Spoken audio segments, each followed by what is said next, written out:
चला तर मंडळी, तुमच्यासाठी पुन्हा एकदा नवीन भन्नाट चवीची हेल्दी अशी रेसिपी घेऊन आली। मुरमुऱ्यात अंडे टाकून प्रोटीनने भरलेला अप्रतिम चवीचा हेल्दी असा पदार्थ तयार होईल, तुम्हाला विश्वासच बसणार नाही। एकदा हा पदार्थ मुलांना खायला द्या, मुलं आवडीने मागून मागून खातील। लहानांपासून तर मोठ्यांपर्यंत सर्वांना आवडेल। संध्याकाळच्या चहा सोबत असो किंवा दुपारच्या छोट्या भुक्यासाठी अगदी उत्तम पर्याय। आता तुम्ही म्हणाल मुरमुऱ्यात अंडे टाकून ही कुठली रेसिपी, तर व्हिडिओ कुठेही स्किप न करता पहा, शेवटी भन्नाट पदार्थ तयार होईल। त्यासाठी व्हिडिओला लाईक करा आणि चॅनलला पटकन सबस्क्राईब करून घ्या अशा छान छान आणि युनिक रेसिपींसाठी। सर्वात आधी आपल्याला एका भांड्यामध्ये 1 वाटी एवढे मुरमुरे घ्यायचे। मुरमुऱ्यांना आधी चाळणीने छान चाळून साफ करून घ्यायचे, म्हणजे काही घाण वगैरे नको राहायला। त्यात आता आपल्याला कच्ची अंडी फोडून घालायची। मुरमुऱ्यांच्या प्रमाणानुसार तुम्ही तुमच्या अंड्यांचं प्रमाण देखील कमी जास्त करू शकता। इथे मी 1 वाटी मुरमुरे घेतलेत, त्यासाठी इथे मी कच्ची 2 अंडी फोडून घालते। अंडे फोडून घातले की त्याला आता छान मिक्स करून घ्यायचंय। अंडी आणि मुरमुरे जोपर्यंत एकजीव होत नाही तोपर्यंत त्याला मिक्स करत राहायचंय।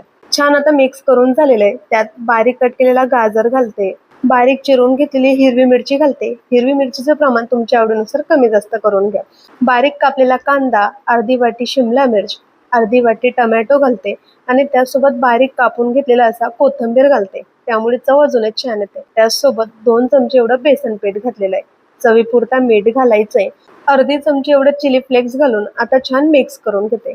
टाकलेल्या भाज्या, अंडे, बेसन पीठ आणि मुरमुरे छान एकजीव होत नाही तोपर्यंत त्याला मिक्स करत राहायचंय। अर्धा ते 1 मिनिट लागतो। ह्या पदार्थात काही तुमच्या आवडणाऱ्या भाज्या देखील ऍड केल्यात तरी चालेल, किंवा तुमच्या मुलांना न आवडणाऱ्या भाज्या घाला, म्हणजे त्यांना कळणार नाही यात त्या भाज्या घातल्यात आणि त्या आवडीने देखील खातील। आता त्यात आपण सुके मसाले घालू। त्यामध्ये अर्धी चमची हळद, 1 चमची धना पावडर, 1 चमची गरम मसाला, अर्धी चमची जिरे आणि अर्धी चमची एवढा काळी मिरी पावडर घालायची, त्यामुळे अजूनच आपल्या पदार्थाची चव वाढेल। मसाले टाकून पुन्हा अर्धा ते 1 मिनिट मिक्स करायचंय। त्यात मला वाटतंय अजून बेसन पिठाची गरज आहे, म्हणून इथं मी 1 चमचा बेसन पीठ घातलंय आणि छान मिक्स करून घेते। जेवढं बेसन पीठ लागेल तेवढंच लागता घालायचंय, सुरुवातीला एकदम घालू नका। जसं मी आता घातलंय तसंच तुम्हाला जेवढं वाटेल तेवढं त्यात बेसन पीठ ऍड करायचंय आणि छान आपलं आता मिश्रण तयार झालंय। त्याला आता बाजूला करू। इकडे आता गॅस चालू करा, त्यावरती पॅन ठेवा, त्यामध्ये 1 ते 1.5 चमचा एवढा तेल घाला। जास्त तेल घालायची गरज नाही, कमीत कमी तेलात आपल्याला हा पदार्थ बनवायचा आहे। तेल छान गरम झालं की त्यात 1 ते 1.5 चमचा एवढा आपण तयार केलेलं मिश्रण घालायचंय आणि छान पसरवून घ्यायचंय। तुमच्या आवडीनुसार मिश्रण घालून छोट्या मोठ्या साईज मध्ये त्याला पसरवून घ्यायचंय।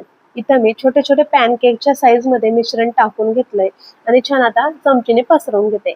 एका बॅच मध्ये छोट्या साईजचे 3 पॅनकेक होतील एवढंच मी त्यात मिश्रण घातलंय। जास्त गर्दी केली नाही किंवा एकमेकांना चिपकेल एवढं देखील घातलेलं नाही।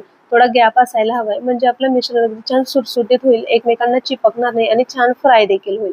एका बाजूने फक्त अर्धा ते 1 मिनिटच त्याला फ्राय केलंय, तरी देखील अगदी कुरकुरीत आणि अप्रतिम असा रंग आलेला आहे। हा पदार्थ बनवायला जास्त वेळ देखील लागत नाही, अगदी पटकन बनवून तयार होतो। इथं बघू शकतात 1 ते अर्धा मिनिट एका बाजूने आणि दुसऱ्या बाजूने 1 मिनिट, असं टोटल मला 2 ते 3 मिनिटं लागलेत। दोघी बाजूने छान खरपूस असा आणि गोल्डन ब्राऊन रंग येईल असं मी त्याला फ्राय करून घेतले। आता छान तेल निथळून एका प्लेट मध्ये काढून घेते।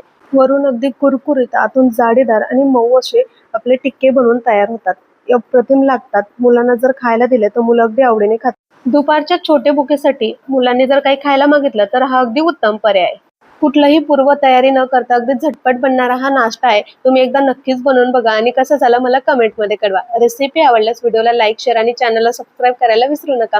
अजूनच अशा छान आणि नवीन युनिक रेसिपी मी चॅनलवरती आधीच अपलोड केल्या आहेत, त्यात जाऊन नक्कीच चॅनलला भेट द्या आणि बघा कशा वाटल्या मला कमेंट मध्ये कळवा। अशा छान आणि युनिक रेसिपींसाठी मला नक्कीच सबस्क्राईब करा। चला तर मग भेटूया पुन्हा अशा छानच्या रेसिपी सोबत।